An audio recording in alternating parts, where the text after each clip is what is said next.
patch 1.2 is live on consoles and PC and is roughly 45 gigabytes. The main changes with this update are bug fixes and changes in quests, UI, the open world, driving, vendors, police AI, and more.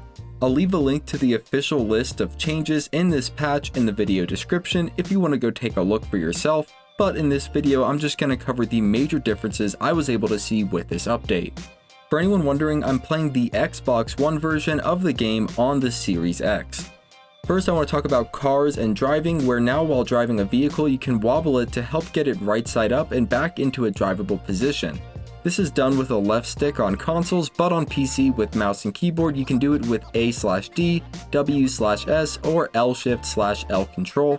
From my testing, you can use it to pretty easily flip your vehicle right side up, and you can even use it to help your car get over large rocks or other obstacles. Basically, now you have to try really hard to get your vehicle stuck.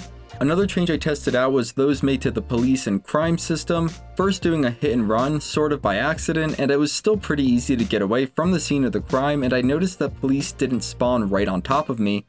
Then I went for an all-out spree, and I used to be able to handle these pretty well, but in the game's current state I got completely overwhelmed each time, and for what it's worth I'm playing on the top difficulty. In the patch notes it was mainly stated that police spawned further away and kind of out of line of sight to seem more immersive and realistic, and while I did find this to be true, I also found that more police spawn in now than they did before, and it is a lot more difficult to survive. The final big change I want to bring up is to clothing vendors. The clothing vendors used to have pretty random inventories that mostly depended on level, and now that still may be true as I am level 50 in this video, which might explain why I find so many legendaries being sold by clothing vendors. However, the major change to clothing vendors in this update is that they'll now sell items that are more suitable to the area that they're located in.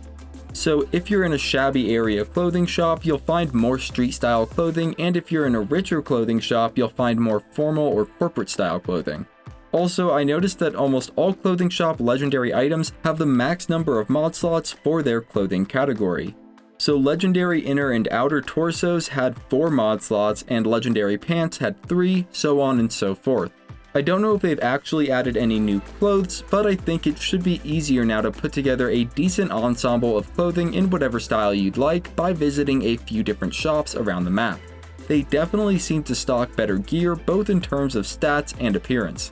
Well, that's all I've got for this video on patch 1.2. If you want to see more great content, I'll leave a few good videos at the end of this video, or you can head over to my channel where all those videos are hanging out. And if you're new, consider subscribing. You're helping me feed my cat. Her name's Marshmallow. Have a great day. If you're here today, have a great Monday. And as always, thanks for watching.